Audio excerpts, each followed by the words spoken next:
Isa na magandang araw para matuto. Welcome back sa YouTube channel natin or sa Facebook kung sa Facebook mo ito napapanood. Ako po si Architect Ed. Recently, naging viral yung pinost na project ni Engineer Slater Yang. No? Ito yung The Rise at Monterasas sa Cebu. No?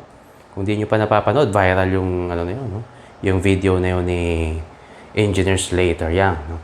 Yung project nila kasi ay ito, tinitignan ko yung website nila, no? Para hindi tayo magkamali. No?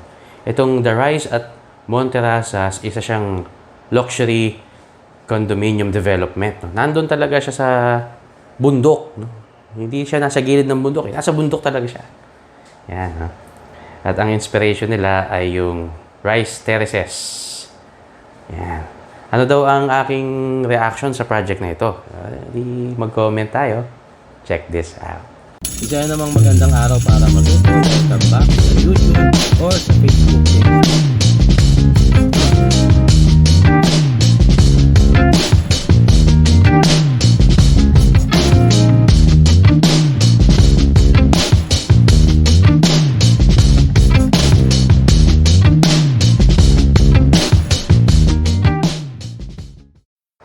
Kung hindi ka pa subscribe dito sa YouTube channel ko, in-invite kita na mag-subscribe. At kung sa Facebook hindi ka pa nagpa-follow, follow ka na. Architect Ed on Facebook. Okay, diretso na tayo sa topic. No? Gusto ko ring sabihin sa inyo na itong comment ko ay talagang galing sa aking personal na opinion. Wala akong nire-represent. Personal ko ito. No? Una, maganda yung project. Napakaganda, no? Architecturally speaking, napakaganda ng architecture niya. Dahil ang ginawa nila, hindi nila ginawang alien yung structure doon sa building or sa bundok, no? Talagang in-embrace nila yung bundok. No? Kung ang pag-uusapan ay concept champion, no? Ang ganda ng kanilang concept, no? At punta tayo sa mga issues. Una, merong mga nagpo-post sa social media na meron daw kinopyahan, no? Itong mga architects ng The Rise at Monterasas. No? Kasi merong lumabas na article galing sa isang sikat na architectural magazine or electronic magazine. No? Na parehong-pareho. No? Actually, yun ay concept lamang. No? Na hindi naman yata, kung di ako nagkakamali, hindi na itayo. No? Pero siya ay isang thesis, isang concept. Parehong-pareho yung itsura. Sabi nila, so kinopya daw. No? Hindi naman siguro. No? At isa pa, wala naman talagang original na design sa architecture. No? Ang lahat ng mga proven na effective na mga design strategies ay talagang ina-apply na lang yan, no? Ng mga susunod na mga architects. No? Parang ano lang to, no? Parang music, parang field ng medicine, law. No? Meron tayong references, no? So to speak. No? Yung mga nakaraan ay ginagamit nating reference.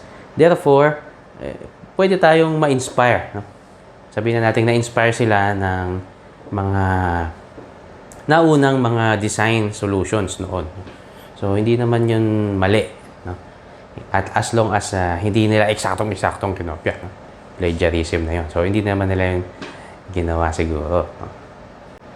Yung iba pa, ang issue naman nila, yung environmental impact ng project. No? Well, lahat naman ng project merong environmental impact. No?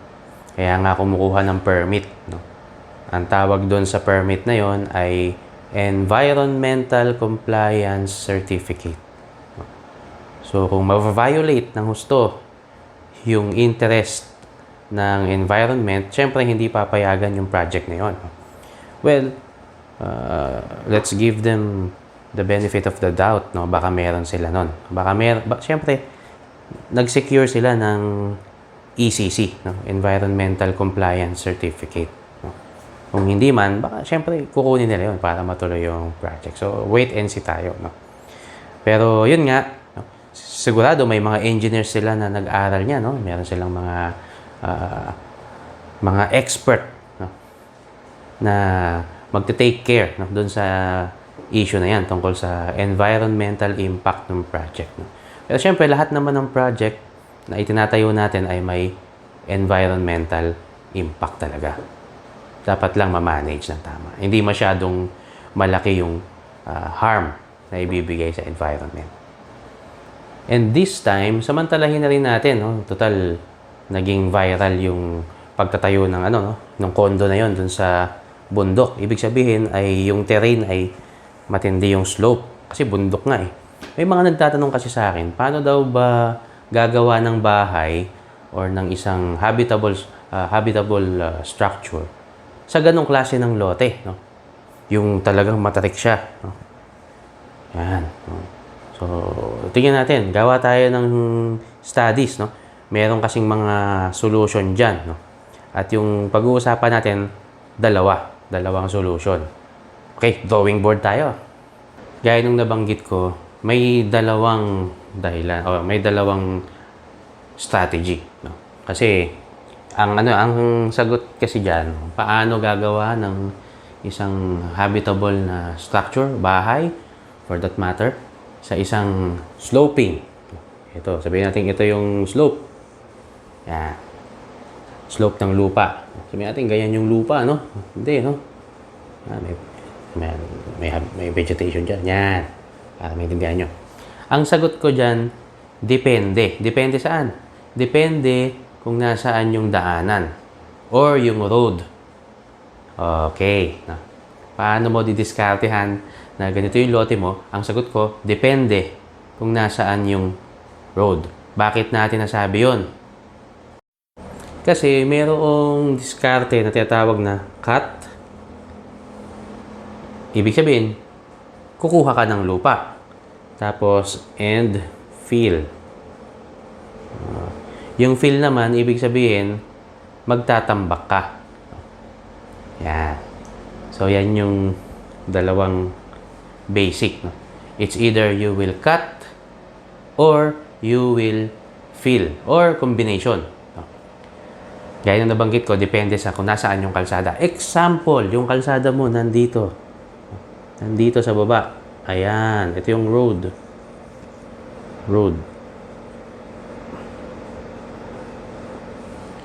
Paano diskarte mo dyan? Siyempre, kukunin mo yung level.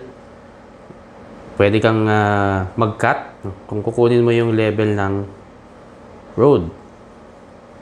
Pwede kang mag-cut. Tatanggalin mo yung portion na yan. Tapos tatayuan mo siya ng structure. So, isa yan. No? Para hindi ka magkakaroon ng malaking elevation. No? Para ikaw ay umakyat pa. No? From the road, kung ito yung... sorry sa drawing, hirap ng pwesto natin eh. Kung ito yung kotse mo, nasa level lang, no? Ng kalsada. No? Tapos gagawa ka dito ng retaining wall. No? Yan. So, yan yung isa. No? Cut. Magka-cut ka ng lupa. Pwede rin naman na from dito sa level na to, pwede ka namang magtayo ng ito, isa pa, no? Kung yung una ay cut and fill, yung pangalawa, stilts. Stilts, no? So, kung nandito yung road mo, pwede kang magtayo ng stilt o poste. Tapos, yan yung foundation mo. Pwede kang magtayo ng poste dyan. Tapos, gagawa ka na lang siyempre ng stairs papunta doon sa structure. No? So, yan yung pwede mong gawin. Kung nandito yung road mo. Paano naman kung yung road mo ay nandito sa taas? Yan. Kung nandito naman sa taas yung road mo, ganun din, no? Pwede kang mag-stilts. No? Tanggalin muna natin yung puno. Sorry sa puno. Drawing lang to, ha? Huwag tayong basta-basta magpuputol ng puno. Pero for the sake of clarity, ay binura naman natin. Hindi naman natin pinutol. Okay. So, kung nandito yung road, pwede mong gawin na mag-stilt ka rin yan. Alright. Nandito yung foundation mo. retaining wall. Okay, so pwede yan, no? Andyan yung bahay mo. No? And, syempre, pwede ka rin namang magtambak. Pwede ka rin mag-fill, no? Pwede naman yun, no? Kung gusto mo. Basta meron kang retaining wall. No? Ang ginagawa ng retaining wall, from the term retaining, no? Nahawakan niya yung tinambak mong lupa. Para yung lupang tinambak mo na yan, merong pader na sasalo, hindi siya magko-collapse, hindi siya mag-e-erode yung lupa. Okay. Doon sa ginawa ng ng Monterrasas. Ito, base doon sa pinakita nilang scale model. So ito yung bundok. Gumawa sila ng road papunta rin sa taas. So sa other side ng ng section na to, mayroong road paakyat. Tapos ang ginawa nila, meron silang structure sa taas, pababa. Tapos yun, yan, parang ganyan siya. Terracing nga, yan. Kaya terraces Kaya Monterrasas Siguro ibig sabihin nun mountain terraces. So, siguro ganyan siya, no? Yan yung ginawa nilang structure. So, ang tawag dyan, kung ganito yung ginawa nila, nag-cut sila. Yan, nag-cut. Tapos nagtayo sila ng structure sa ibabaw, no? Tapos mayroon pa siyang mga mga landscaping, no? May vegetation sila dyan. Yan. So ganyan yung ang tawag dyan, cut. Baka nag-fill din sila sa ibang part, no? Baka nag-fill din sila ng lote, no? So ang problema, kaya nagiging issue yung environmental impact nito kasi yung dating soil ginawa nilang concrete, diba? Siyempre kung naging concrete na tong soil na to, hindi na siya makakasipsip ng rainwater basta-basta, diba? Pag umulan, dati bundok yan so pag umulan, yung tubig ay dire-diretso dun sa ilalim. Yan yung nature Pero dahil nga tinayuan na nila ito ng structure, concrete na siya, yung lupa, nawala na, naging concrete na. So, yung tubig na to, pupunta doon sa baba. So, ang sabi nila, magiging cause ng flooding. Yan, di ba? Kasi babaha na doon dahil itong tubig ulan na ito, at saka yung tubig galing sa taas, hindi na siya basta-basta makaka-penetrate sa soil. Dahil nga, malaking area yung kinover ng concrete. Kung yun yung issue, no, yung yung inalis yung natural na reaction ng lupa sa tubig ulan kasi ang tubig ulan talagang sisipsipin yun ng lupa. So kung yung issue ay nawala yung natural na response ng lupa na yon sa water, tsak gumawa sila ng remedy. No? Baka gumawa sila ng rainwater harvesting system para yung tubig ulan na mako-collect doon sa kanilang mga trenches, sa kanilang mga rainwater collectors ay pupunta sa isang sa isang tank. Maaaring yung tank na yon ay underground, no? Hindi natin alam, no? Kasi very, very limited lang yung time na nabigay doon sa video para ma-explain lahat ni Engineer Slater Young.